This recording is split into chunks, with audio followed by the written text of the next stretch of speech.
প্রিয় শিক্ষার্থীরা, সাফিক্স প্রিফিক্সের আরও একটি ক্লাস নিয়ে তোমাদের সামনে হাজির হয়েছি। আজকে আমরা দিনাজপুর বোর্ড 2022 সালের এই প্রশ্নটি অনুশীলন করব। দেখো, এখানে অনুশীলনের কিন্তু বিকল্প নেই। তুমি যত কিছু পারো না কেন, তোমাকে অবশ্যই প্র্যাকটিস করতে হবে।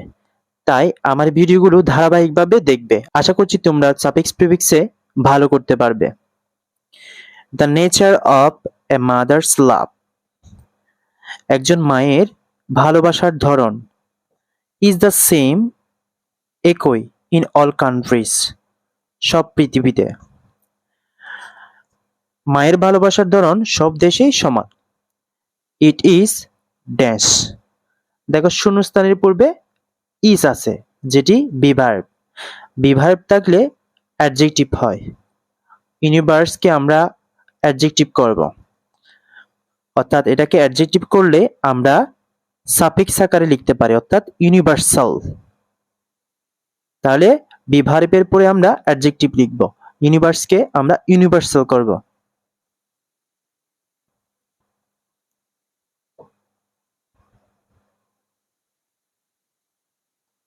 ইট ইজ ইউনিভার্সাল, এটি সার্বজনীন। For our dash on earth, শূন্যস্থানের পূর্বে কি দেওয়া আছে? আওয়ার দেওয়া আছে। এটি একটি পসেসিভ। পসেসিভের পরে নাউন হয়। এক্সিস্টকে নাউন করলে হবে এক্সিস্টেন্স, অর্থাৎ এটার পরে ইএনসিই যুক্ত করব, যেটা সাফিক্স হবে। For our existence.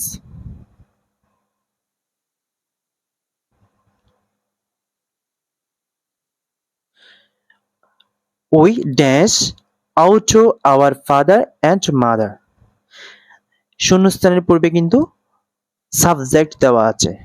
সাবজেক্টের পরে কিন্তু ভার্ব হয়, এবং এখানে শূন্যস্থানের পরে কিন্তু আও দেওয়া আছে, অর্থাৎ এটি একটি ভার্ব।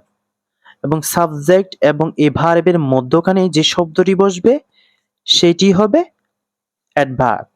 অর্থাৎ আমি সাধারণত সাবজেক্টের পরে ভার্ব হয়, যেহেতু এখানে মেইন ভার্ব দেওয়া আছে, এখানে সাবজেক্ট এবং ভার্বের মধ্যখানে আমরা অ্যাডভার্ব লিখব। এখানে গ্রেটকে যদি অ্যাডভার্ব লিখি সেটা হবে গ্রেটলি, অর্থাৎ এলওয়াই যুক্ত করব আমরা, যেটা সাফিক্স আকারে লিখব।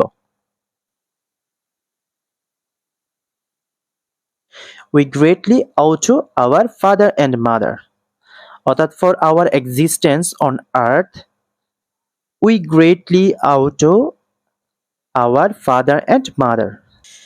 পৃথিবীতে আমাদের অস্তিত্বের জন্য we greatly owe to our father and mother, আমরা বাবা এবং মায়ের কাছে ঋণী। ড্যাশ টু আওয়ার মাদার, এখানে স্পেশাল দেওয়া আছে, এটাকে আমরা স্পেশালি করব, অর্থাৎ শূন্যস্থানের পরে যেই টু দেওয়া আছে এটা একটা preposition.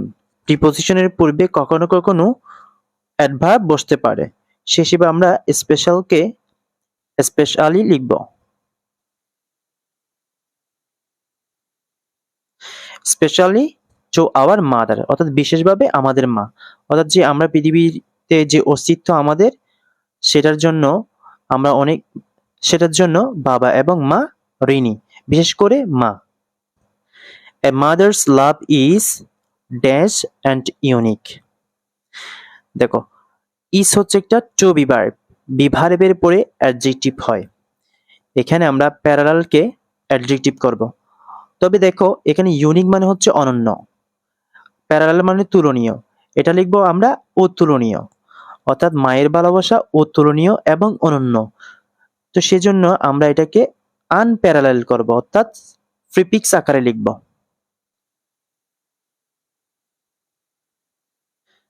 Unparalleled. A child's dash with its mother is dash and dash. A child's, শূন্যস্থানের পূর্বে কিন্তু চাইল্ডস দেওয়া আছে, যেটা একটি পসেসিভ। তোমরা দেখো এখানে অ্যাপোস্ট্রফি দেওয়া আছে, অ্যাপোস্ট্রফির পরে এস দেওয়া আছে, সুতরাং এটা একটি পসেসিভ। পসেসিভের পরে কিন্তু নাউন হয়। তো রিলেটকে আমরা নাউন করলে লিখব রিলেশন, অথবা রিলেশনশিপও লিখতে পারো তোমরা।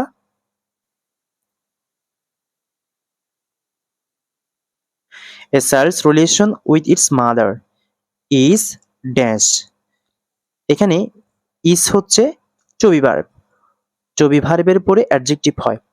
কিন্তু দেখো এখানে হ্যাভেন দেওয়া আছে না, হ্যাভেনকে আমরা যখন অ্যাডজেক্টিভ লিখব তখন এটা হয়ে যাবে হ্যাভেনলি।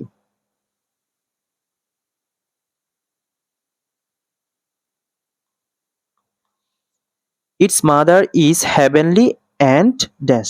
মনে রাখবে অ্যান্ড এর পূর্বে, বাট এর পূর্বে, অর এর পূর্বে অথবা কমা, অ্যান্ড, বাট, অর, কমা এগুলোর পূর্বে এবং পরে কিন্তু একই রকম পার্টস অফ স্পিচ হয়। যেহেতু এখানে অ্যান্ড এর পূর্বে আমরা অ্যাডজেক্টিভ লিখছি, অ্যান্ড এর পরেও আমরা অ্যাডজেক্টিভ লিখব। এখানে স্পিরিট দেওয়া আছে, এখানে স্পিরিট দেওয়া আছে, এটাকে অ্যাডজেক্টিভ করলে হবে স্পিরিচুয়াল, অর্থাৎ আধ্যাত্মিক।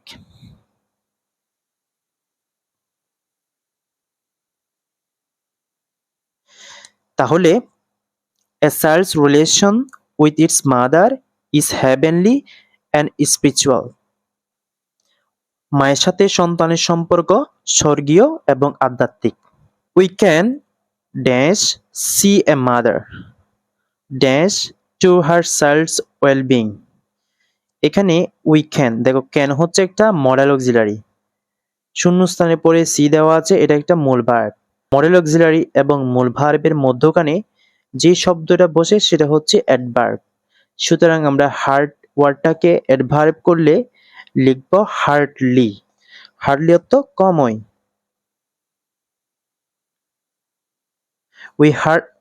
We can hardly see a mother dash to her child's well-being.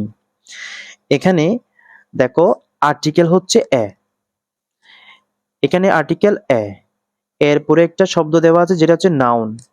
এখানে মাদারের পরেও আরেকটা এখানে নাউন বসবে, ডিফারেন্ট দেওয়া আছে। এটাকে আমরা নাউন করলে লিখব প্রিফিক্স আকারে ইনডিফারেন্ট অথবা indifference.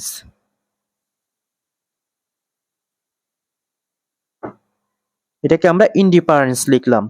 We can hardly see a mother indifference to her child's well-being. মনে রাখো আর্টিকেলের পর নাউন বসে। মাদার, এখানে মাদার শব্দটি নাউন, আবার এই মাদার ওয়ার্ডের পরে যখন আরেকটা ওয়ার্ড বসছে সেটাও নাউন, পাশাপাশি কিন্তু একাধিক নাউন বসতে পারে। এখানে নাউন, এখানে ইনডিফারেন্স অর্থ হচ্ছে উদাসীনতা, অর্থাৎ we can hardly see a mother indifference to her child's well-being. আমরা খুব কমই একজন মাকে তার সন্তানের কল্যাণের ব্যাপারে উদাসীন দেখতে পাই। এখানে ওয়েলবিং অর্থ হচ্ছে কল্যাণ।